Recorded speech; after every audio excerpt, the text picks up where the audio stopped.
Hello students, তো আজকে আমরা হ্যালো অ্যালকেন এবং হ্যালো অ্যারিনকে একটু সহজ করে বুঝে নেওয়ার চেষ্টা করব স্টেপ বাই স্টেপ, যে কীভাবে সহজভাবে একটা অর্গানিক কেমিস্ট্রিকে বোঝার চেষ্টা করা যায়। তো প্রথমত হ্যালো অ্যালকেন এবং হ্যালো অ্যারিন এই যে চ্যাপ্টারটা ইজ নাথিং বাট হাইড্রোকার্বনের ওয়ান স্টেপ এক্সটেনশন আমরা বলতে পারি। আমরা জানি দু রকমের মেনলি হাইড্রোকার্বন তৈরি হয়। একটা হচ্ছে কি অ্যালিফ্যাটিক, এটার একটা এক্সাম্পল এখানে লেখা যেতে পারে CH2 CH3 and this side also CH3, এটা হচ্ছে বিউটেন। আরেক ধরনের এটাকে বলা হচ্ছে অ্যালিফ্যাটিক হাইড্রোকার্বন। আর আরেক ধরনের হাইড্রোকার্বন হয় সেটা হচ্ছে কি aromatic hydrocarbon, maybe benzene. Aliphatic hydrocarbon আবার সাইক্লিক হয়, যেরকম ধরে নিতে পারি সামথিং লাইক দিস। এই প্রত্যেকটা জায়গায় কার্বন এবং দুটো হাইড্রোজেন আছে, CH2.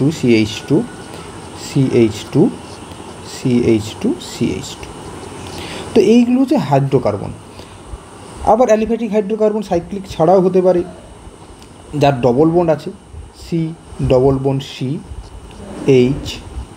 H maybe CH3 and H, এটা হচ্ছে গিয়ে প্রোপিন। তাহলে এইটা হচ্ছে গিয়ে সাইক্লোপেন্টেন। এখন যেটা লিখলাম সেটা হচ্ছে প্রোপিন। প্রথমে যেটা লিখছিলাম সেটা হচ্ছে বিউটেন। তো আমরা যেহেতু হ্যালো অ্যালকেন এবং হ্যালো অ্যারিন আমরা পড়ছি, তো আমাদের প্রথম হাইড্রোকার্বনের সাবস্টিটিউশন, মানে তারপর নিচে যেটা আমরা দেখলাম এটা বেনজিন। তো এরকম অনেক কিছুই আমরা ক্লাস 11-এ পড়ে এসেছি। এবার এই প্রত্যেকটার ক্ষেত্রেই যদি আমরা জাস্ট একটা হাইড্রোজেনকে রিপ্লেস করি, যে কোনো একটা হাইড্রোজেনকে ধরে নিচ্ছি, আমি প্রত্যেকটা একটা করে হাইড্রোজেনকে রিপ্লেস করে যদি আমি এখানে দিই যে CH2 অ্যান্ড Cl, মেবি এইখানে CHCl, এইখানে Cl, একই রকমভাবে বেনজিন একটা Cl। নাও এইগুলো প্রত্যেকটাই হয়ে গেল ক্লোরো সাবস্টিটিউটেড হাইড্রোকার্বন, এবং এইগুলোকেই বলা হচ্ছে হ্যালো অ্যালকেনস, যেগুলো অ্যালকেন থেকে তৈরি হচ্ছে, যেগুলো অ্যারিন থেকে তৈরি হচ্ছে। অ্যারিন মানে যেখানে ডবল বন্ড আছে, সেটা অ্যারোমেটিক হতে পারে, নন অ্যারোমেটিক হতে পারে, তাকে বলা হচ্ছে হ্যালো অ্যারিনস। তাহলে এইখানে যে স্ট্রাকচারগুলো আমি এঁকেছি তার মধ্যে খুব সহজভাবে বোঝা যাচ্ছে যে এই প্রথম দুটি স্ট্রাকচার, এগুলো হচ্ছে গিয়ে two type of halo alkane. একটা হচ্ছে গিয়ে লিনিয়ার চেন হ্যালো অ্যালকেন, আর একটা হচ্ছে গিয়ে সাইক্লিক হ্যালো অ্যালকেন, এবং বাকি দুটো এইটা হচ্ছে গিয়ে হ্যালো অ্যারিন, এবং এই দিকের বেনজিনের ওপর একটা ক্লোরিন সাবস্টিটিউট, এটাও কিন্তু অ্যারোম্যাটিক হ্যালো অ্যারিন। তাহলে এই গেল মোটামুটি হ্যালো অ্যালকেন হ্যালো অ্যারিন সম্পর্কে একটা বেসিক ইন্ট্রোডাকশান। এবার যেটা আমাদের জানতে হবে যে কত রকমের হয়, তাদের নাম কী কী, সেটা যদি না জানি তাহলে তো আমরা এগোতে পারবো না। তাহলে আমাদের কিছু নাম জেনে নিতে হবে। তাহলে আমরা আসছি আমাদের সেকেন্ড টপিক, সেটা হচ্ছে ক্লাসিফিকেশান।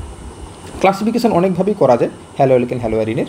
প্রথমে আমরা যে ক্লাসিফিকেশানটা শিখবো সেটা হচ্ছে কি কতগুলো নাম্বার অফ হ্যালোজেন অ্যাটম আছে তার উপরে।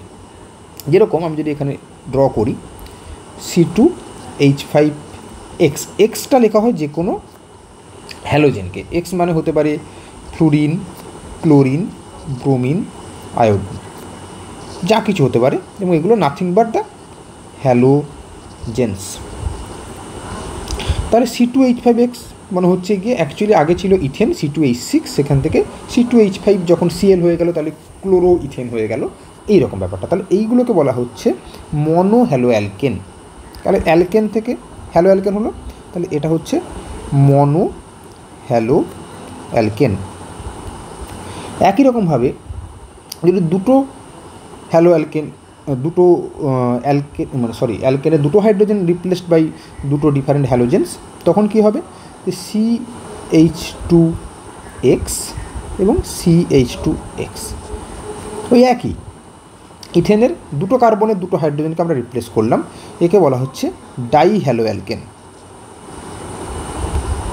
এবং একই রকমভাবে যদি আমরা তিনটে নিই, যেহেতু এখানে দুটো কার্বন আছে, আমি তো এর থেকে বেশি কার্বনে রিপ্লেস করতে পারবো না, যদি আমি তিনটে কার্বনওয়ালা নিই, সেটা হচ্ছে প্রোপেন। প্রোপেনের যদি আমি একটা করে নতুন এক্স এখানে অ্যাড অন করি, তাহলে এটা হলো ট্রাই হ্যালো অ্যালকেন। এইরকমভাবে নাম্বার অফ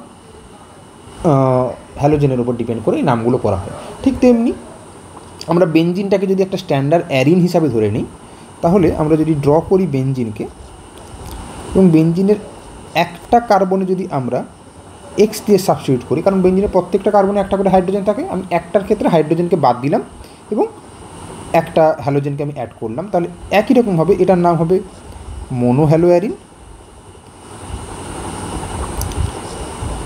এবং তারপরে যদি বেঞ্জিনে আমরা দুটোকে রিপ্লেস করি, তখন তার নাম হবে ডাইহ্যালোঅ্যারিন। যে কোনো দুটোকে আমরা করলাম, এবং যে কোনো তিনটেকে যদি আমরা করি, তখন তার নাম দেওয়া হবে মেবি ট্রাইহ্যালোঅ্যারিন।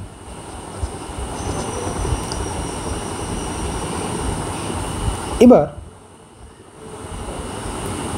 সেকেন্ড টাইপ অফ ক্লাসিফিকেশানস যদি আমরা যাই, সেটা হচ্ছে কি হাইব্রিডাইজেশন বেসড।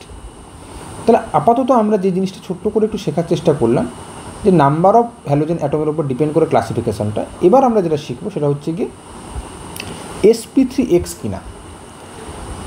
sp3x কিনা মানে না, আমরা একটুখানি বুঝে নিই। তাহলে সেকেন্ড পয়েন্টটা আমরা কি ডিসকাস করতে চলেছি, যে compounds containing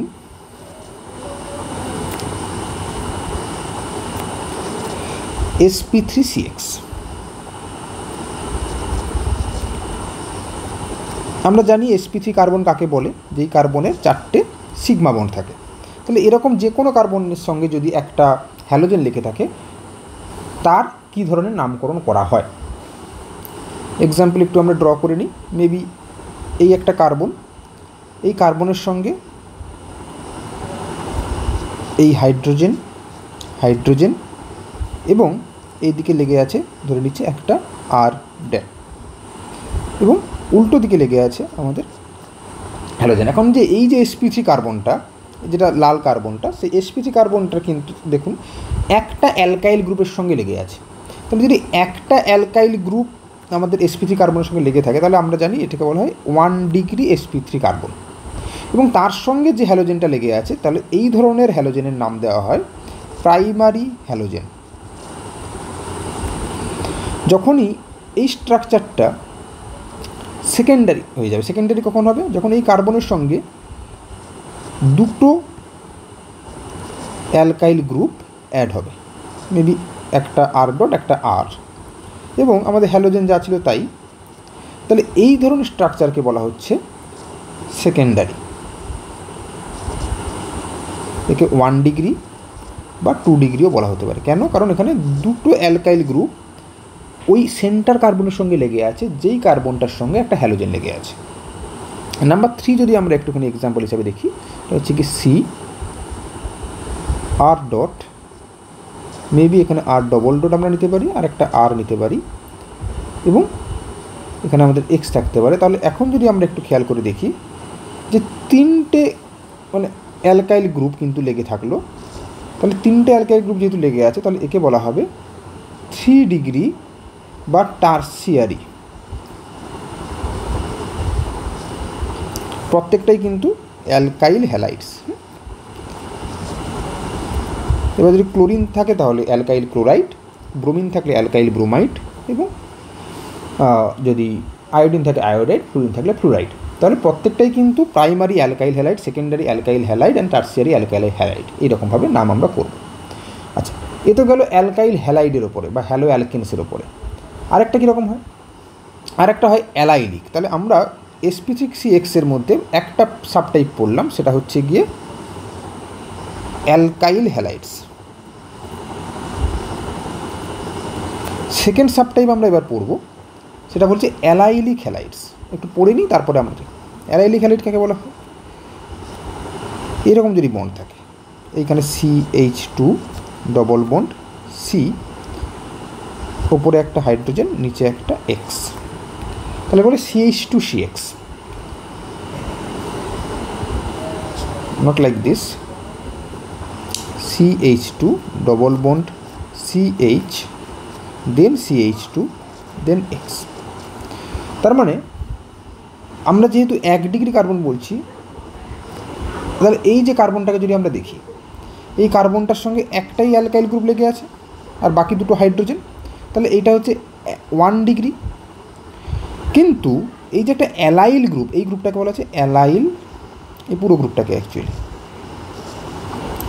allyl group, C+C'(CH2). তাহলে এই অ্যালাইল গ্রুপের সঙ্গে যে এক্সটা লেগে আছে, তাহলে এই অ্যালাইল গ্রুপ এবং এটাকে বলা হয়, যেটা 1 ডিগ্রি কার্বন সেটাকে বলা হচ্ছে অ্যালাইল কার্বন।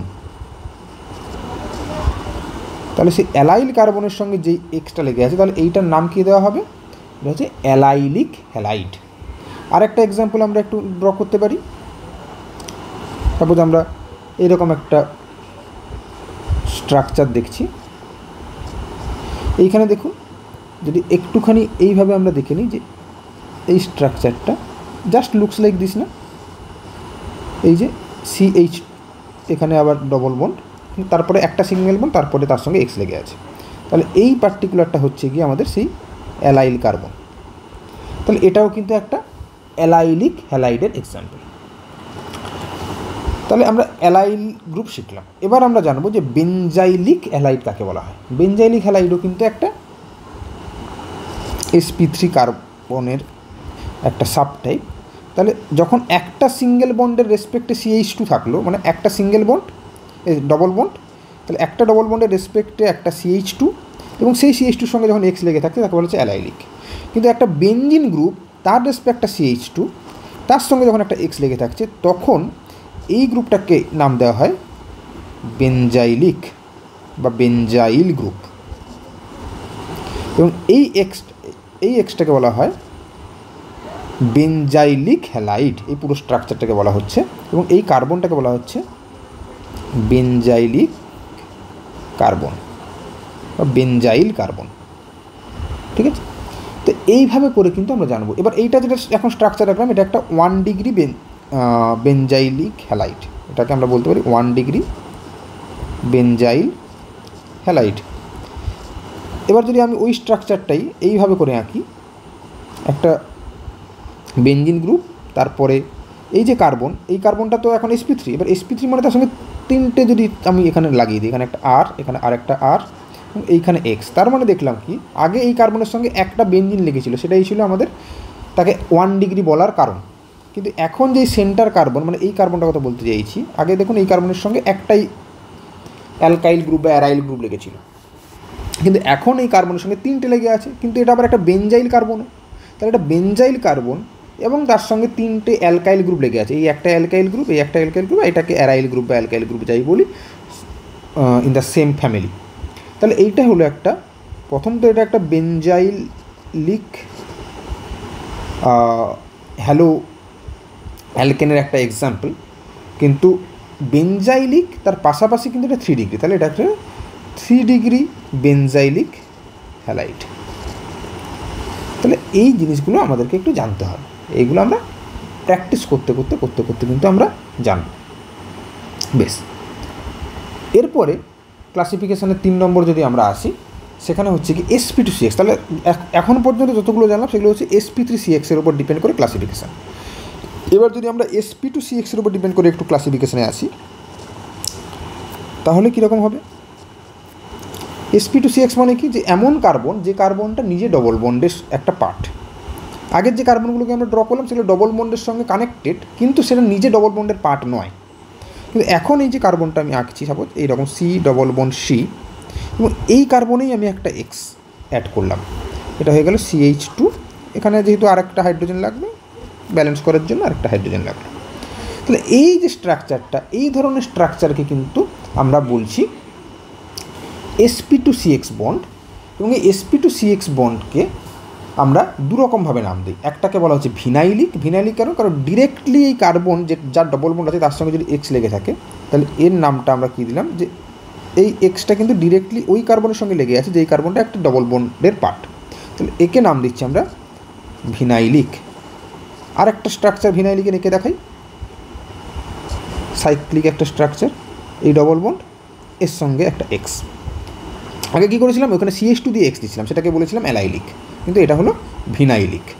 আচ্ছা, এই দুটোই ভিনাইলিক। এবার আমরা যদি আরেকটা স্ট্রাকচার এখানে পসিবল, সেটা কি, যে একটা বেনজিনের সঙ্গে এক্স লেগে আছে। এখন থেকে এরকম একটা কার্বনের সঙ্গে এক্সটা লেগে আছে, যে কিন্তু একটা বেঞ্জিনের পার্ট বা একটা অ্যারোমেটিক গ্রুপের পার্ট। এটা হতে পারে আমি যদি একটা ন্যাপথিলিনের স্ট্রাকচার আঁকি, এর সঙ্গে হতে পারে আমি যদি একটা টলুইনের স্ট্রাকচার আঁকি CH3, এর সঙ্গে হতে পারে। যেভাবেই হোক, জাস্ট একটা অ্যারোমেটিক গ্রুপের কার্বনের পার্ট। এই কার্বনের সঙ্গে যদি এক্স লেগে যায়, এটাকে কিন্তু আমরা বলবো না।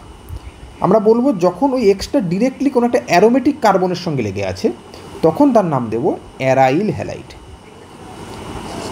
মানে এমন কার্বনের সঙ্গে ওই এক্সটাকে লেগে থাকতে হবে যে ইটসেলফ যে পার্ট অফ দ্য অ্যারোমেটিসিটি। বোঝা গেল? তাহলে এই হলো মোটামুটি আমাদের কিছু sub types of the halo alkanes, halo arenes. আমরা ইন ডিটেলস নোমেনক্লেচারের মধ্যে ঢুকছি না অ্যাজ সাচ। আমরা একটা দুটো এক্সাম্পল আমরা করতেই পারি, কিন্তু ইন ডিটেলস নোমেনক্লেচারে এই কারণেই ঢুকছি না, কারণ নোমেনক্লেচারটা অলরেডি যে পার্ট অফ ক্লাস 11 এবং সেটা আমরা ইন ডিটেলস সেখানে আলোচনা করেছি। রাদার আমরা কিছু প্র্যাকটিস করতে পারি। ফর এক্সাম্পল, আমাদের যদি এরকম বলে যে আমি নোমেনক্লেচারের মধ্যে কয়েকটা এক্সাম্পল আমরা একটু প্র্যাকটিস করি, তাহলে আমরা দেখতে পাবো অফকোর্স এটা IUPAC nomenclature, not a common nomenclature. আমরা নিশ্চয়ই জানি কমন নোমেনক্লেচার ইউপ্যাক নোমেনক্লেচারের পার্থক্যটা কী। মানে যেরকম এই CH3 C+O CH3, এটাকে আমরা কমন নেম হিসেবে বলি অ্যাসিটোন, কিন্তু এটা কিন্তু ইউপ্যাক নেম অনুযায়ী অ্যাসিটোন নয়। এটা দুভাবে বলা যেতে পারে। এটা হচ্ছে ডাইমিথাইল কিটোন বলা যেতে পারে, কারণ এই একটা মিথাইল, এই একটা মিথাইল, এই একটা কিটোন, তাহলে dimethyl ketone as per the IUPAC name, কিন্তু as per the common name it is an acetone. তো ঠিক তেমনি, যদিও আমরা অ্যাসিটোন এখানে শিখছি না, এটা আমাদের পার্ট এখন নয়,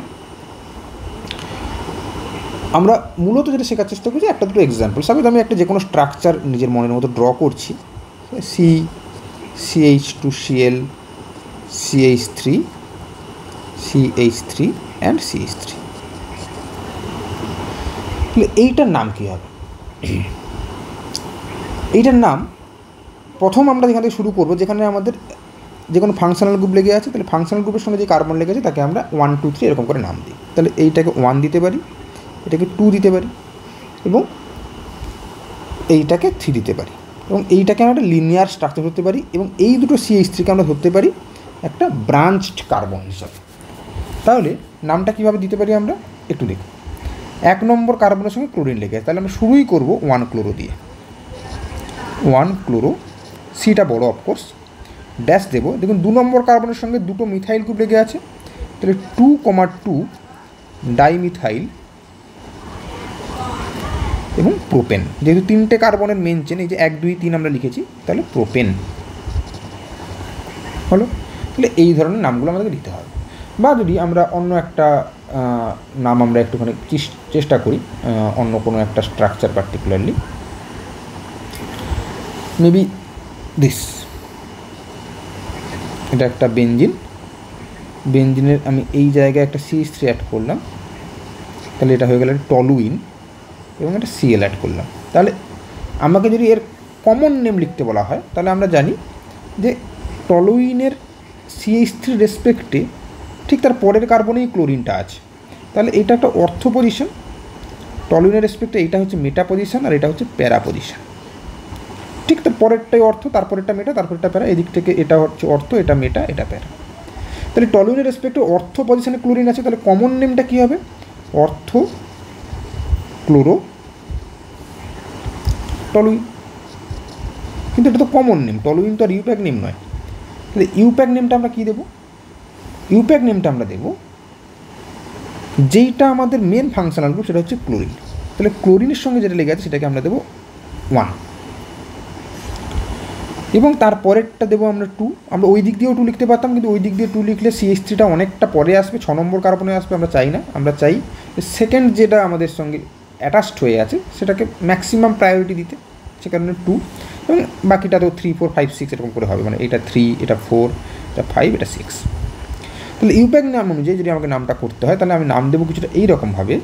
1 নম্বরে ক্লোরিন, তাহলে 1 ক্লোরো। 2 নম্বরে মিথাইল, তাহলে 2 মিথাইল, এবং যদি এটা কন্টিনিউয়েশন, আমি এখানে কিন্তু বেনজিন লিখতে পারি। This is the IUPAC name. Okay, তো this is how we draw it. বা অনেকে যেহেতু টলুইনটা অনেকেই এতটাই কমন একটা নেম হয়ে গেছে, এরকম বেনজিনটা খুব কমন নেম, ঠিক টলুইনকেও অনেকে খুব কমন নেম হিসাবে নিয়ে নেয়।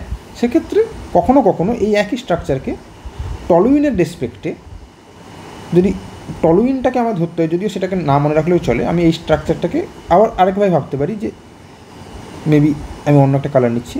টলুইন রেসপেক্টে এটা 1 নম্বর কার্বন এবং এটা 2 নম্বর কার্বন। যদি আমি টলুইনের রেসপেক্টে মানে কি, যেখানে CH3 আছে সেটা দিয়ে তো টলুইন নামটা ডিটারমিনেট করছি, তাহলে টলুইন যদি আমি নাম নিই, বেঞ্জিন নাম নিলে আমি ক্লোরিনকে 1 নম্বর দেবো, টলুইন নাম নিলে আমি CH3 যে কার্বনের সঙ্গে লেগে আছে তাকে 1 নম্বর নাম দেবো। তখন তার নামটা কী হবে, 2 ক্লোরো, কারণ 2 নম্বর কার্বনের সঙ্গে ক্লোরিন লেগে আছে, তখন তাকে নেব 2 ক্লোরো টলুইন। এগুলো সব কিন্তু একসাথে, there is no gap in between, either there is dash or otherwise it's a completely same name. তো এইভাবে করে চলবে। আরেকটা নাম যদি আমরা করি, একটু আগেই আমরা তার নামটা দিয়েছিলাম, 3-4টে নাম আমরা একটু প্র্যাকটিস করবো যাতে আমাদের বুঝতে সুবিধা হয়। মেবি এইটি, তাহলে এটার নাম কি দেবো, এটা কমন নেম, আমরা একটু আগেই বললাম যে এটা একটা বেনজাইল গ্রুপ, তাহলে বেনজাইল ক্লোরাইড, এটা কমন নেম হবে বেনজাইল ক্লোরাইড। অবশ্যই বিটা বড় হবে এবং of course there will be some gap in between, কারণ এটা তো কমন নেম, এটা তো ইউপ্যাক নেম নয় যে মাঝখানে আমাদেরকে ফাঁকা রাখা যাবে না। কিন্তু যখনই আমি এটাকে ইউপ্যাক নেমে নিয়ে চলে যাচ্ছি, তখন নামটা কী হবে, ইউপ্যাক নেমে এই গ্রুপটাকে বলা হয় phenyl group.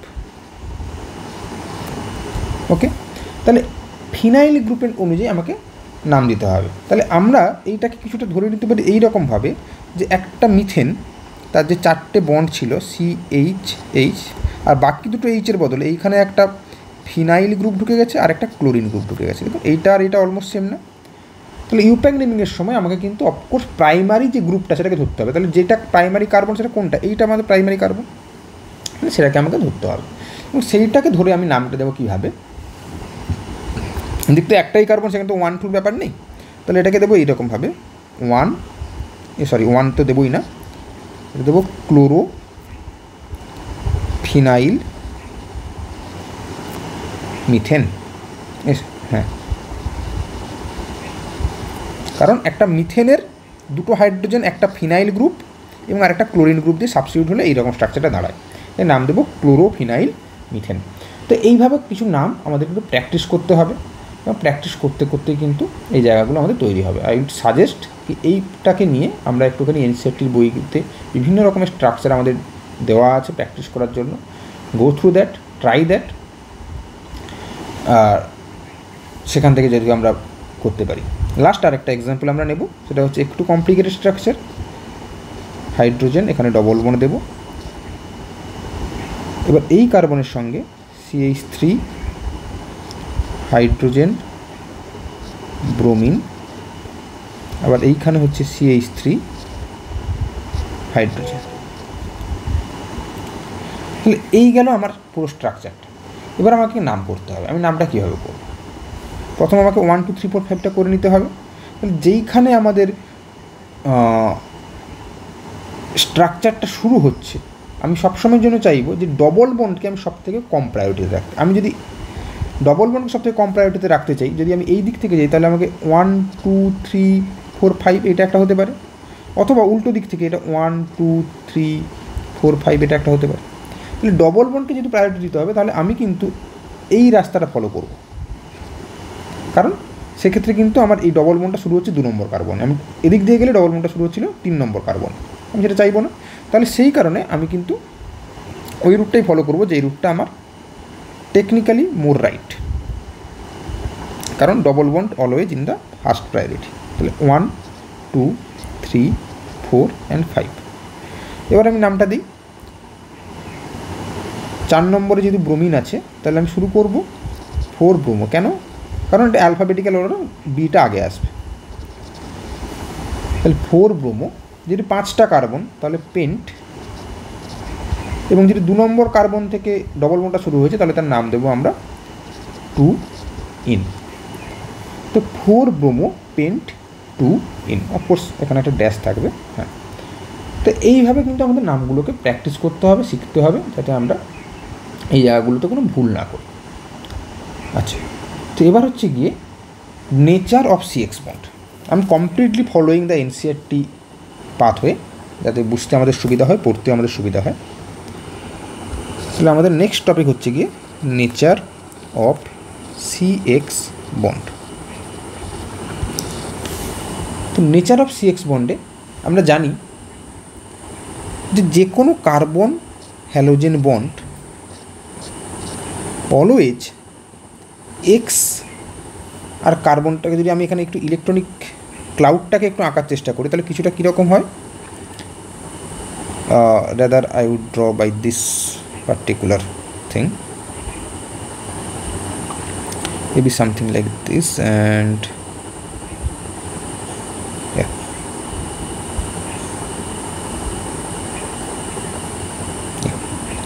so it look, our expectation is it should look even, right? Actually CX বন্ডটা যেরকম হয় সেটা যদি আমি এবার তার উপরে একটু অন্যরকমভাবে ড্র করি, অন্য একটা কালার দিয়ে, মেবি রেড,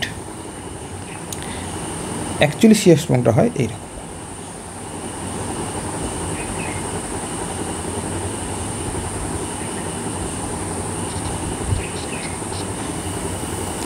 তার মানে আমরা এক্সপেক্ট করছিলাম সেটা একটা ইভেন বন্ড হবে, কিন্তু আমরা দেখলাম যে এক্সের দিকে কিন্তু ওই ইলেকট্রন ক্লাউডটা একটু সরে গেল, তাই না? তাহলে এই যে এক্সের দিকে ইলেকট্রন ক্লাউডটা একটু সরে যাওয়া, এই ঘটনাটার জন্যই কিন্তু এক্সের ওপরে ডেল্টা মাইনাস তৈরি হয় আর কার্বনের ওপরে একটা ডেল্টা প্লাস তৈরি হয়।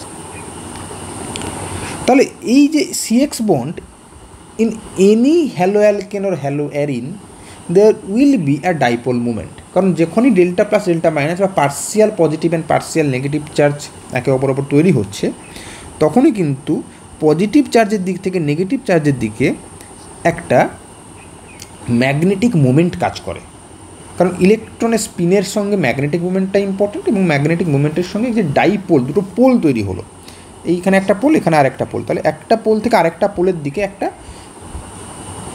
মোমেন্ট কাজ করবে, সেই মোমেন্টটা নাম দেওয়া হয় ডাইপোল মোমেন্ট। এবং এই ডাইপোল মোমেন্টের কারণে we all know very nicely যে CX bond is a polar bond. This is the first thing we should know, যে CX bond is always a polar bond. এবং আমরা যদি দেখি যে সিএফ বন্ডের যে অ্যাকচুয়ালি বন্ড লেন্থ, তার থেকে অবশ্যই সিসিএল, তারপরে সিবিআর এবং তারপরে সিআই, এই বন্ডের লেন্থটাও কিন্তু বাড়তে থাকে। তার কারণ ফ্লুরিনের থেকে ক্লোরিন বড়ো সাইজের, ক্লোরিনের থেকে ব্রোমিন আরও বড়ো সাইজের, এবং আয়োডিন আরও বড়ো সাইজের। তো যত size of the second atom বাড়ছে তখন কিন্তু তাদের বন্ড লেন্থটাও বাড়তে থাকছে। তাহলে এই মোটামুটি আমাদেরকে জানতে হবে যে এদের যে মধ্যে পোলার ব্যাপারটা থাকে এবং ডাইপোল মোমেন্ট। এবং আমি যদি ডাইপোল মোমেন্টের একটুখানি বন্ড লেন্থ হিসাবে তো জানলাম এটা কার বন্ড লেন্থ বেশি, কার বন্ড লেন্থ কম, এবং আমরা যদি একটুখানি ডাইপোল মোমেন্টের রেশিওতে দেখি তাহলে কিন্তু যেটা হবে সেটা হচ্ছে কি সিসিএল বন্ড সব থেকে বেশি, তারপরে হচ্ছে গিয়ে সিএফ বন্ড, তারপরে হচ্ছে সিবিআর বন্ড, তারপরে সিআই বন্ড। কেন এই জিনিসটা হলো, এটা হচ্ছে কি ডাইপোল মোমেন্ট। এবং টু ভেরি টেকনিক্যালি রাইট হওয়ার জন্য আমরা যদি একটুখানি এদের ডাইপোল মুভমেন্টগুলোকে লিখেও দিই, সিএফের হচ্ছে কি 1.847 ডিবে, সিসিএলের হচ্ছে কি 1.860 ডিবে, এবং সিবিআরের হচ্ছে কি 1.830 ডিবে, এবং সিআইয়ের হচ্ছে গিয়ে 1.636 ডিবে। কিন্তু আমরা এক্সপেক্ট কী করছিলাম, ফ্লুরিনের যে ইলেকট্রন টানার ক্ষমতাটা অনেকটা বেশি, তাহলে নিশ্চয়ই ফ্লুরিন এবং কার্বনের বন্ডের মধ্যে যে ডেল্টা প্লাস ডেল্টা মাইনাস ডিফারেন্সিয়েশনটা অনেক বেশি হবে। কিন্তু যেহেতু ফ্লুরিনে এত কম জায়গায় এত বেশি ইলেকট্রন থাকে, তাই ফ্লুরিন কার্বন ইলেকট্রনকে জোরে টানতে পারে, এটা ঠিক কথা, কিন্তু খুব একটা বেশি নিজের কাছে অ্যালাউও করতে পারে না, কারণ এত সাইজে ছোটো হওয়ার কারণে এই যে ফ্লুরিনটার সাইজে এতটাই ছোট, এক্সট্রা দুটো ইলেকট্রন ওর কাছে এলে এর ইলেকট্রনগুলো একে রিপালশন করতে শুরু করবে, এটা ফ্লুরিন। তাই যদিও ফ্লুরিন খুব জোরে টানে, তাও ফ্লুরিন যে মানে ওই যে ডেল্টা মাইনাস ব্যাপারটা ফ্লুরিন নিজের ওপরে কিন্তু খুব বেশি নিতে পারে না, কারণ সেখানে কিন্তু সিভিয়ার একটা ইলেকট্রনিক রিপালশন ফ্যাক্টর তৈরি হয়। হোয়ারাজ সিসিএল যেহেতু ক্লোরিনটা কিন্তু কম্প্যারেটিভলি বড়, তাহলে সে কিন্তু দুটো ইলেকট্রনকে এক্সট্রা নিজের দিকে টানতে পারে অনেকটা ভালোভাবে সিসিএল বন্ডের। তাহলে এইখানে ডেল্টা মাইনাসটা অনেকটা বেটার হয়। বাকিগুলো তো আমরা জানি যে ব্রোমিনের যার ইলেকট্রোনেগেটিভিটির হিসাবে যদি আমরা দেখি, ব্রোমিনের ইলেকট্রোনেগেটিভিটি সব থেকে আরও কম, তার থেকে আয়োডিনের আরও কম, তাহলে সেই টেনটা তো ঠিক আছে। কিন্তু এই ছোট্ট জায়গাটা আমাদের একটু মাথায় রাখতে হবে যে ফ্লুরিন যদিও বন্ডের যদি সাইজের দেখি বন্ড সাইজটা খুব ছোটো, তাহলে ওই ছোটো জায়গা থেকে ইলেকট্রন নিজের জায়গায় টানতে গেলে ফ্লুরিন নিজে খুব ছোটো, তাহলে ওই ছোট্ট জায়গায় ও কিন্তু খুব ভালোভাবে টানতে পারে না ব্যাপারটাকে, মানে একটা রিপালশন ফ্যাক্টর কাজ করে, সে কার্বনের দিকে একটু ঠেলে দেয়। তাহলে যতটা টানা কথা ছিল টেকনিক্যালি সিএফ বন্ডের ডাইপোল মোমেন্ট সব থেকে বেশি হওয়ার কথা ছিল, কিন্তু সেটা হলো না। সেটা না হয়ে সিসিএলটা তার একটু ওপরে চলে গেল সাইজটা একটু বড় হওয়ার কারণে। বাকি ট্রেন্ড যেরকম আছে সেরকমই এখানে আমাদের লেখা আছে। তো এই গেল মোটামুটি যে fundamentals of the all the haloalkane haloarene শুরু করার আগে, রিয়াকশান শুরু করার আগে। তো let's just go through it. আমরা নেক্সট যে ভিডিওটা আনবো সেখানে আমরা প্রিপারেশান অফ হ্যালোঅ্যালকেনস এবং তার পাশাপাশি রিয়াকশানস অফ হ্যালোঅ্যালকেনস আমরা কভার আপ করব। Thank you.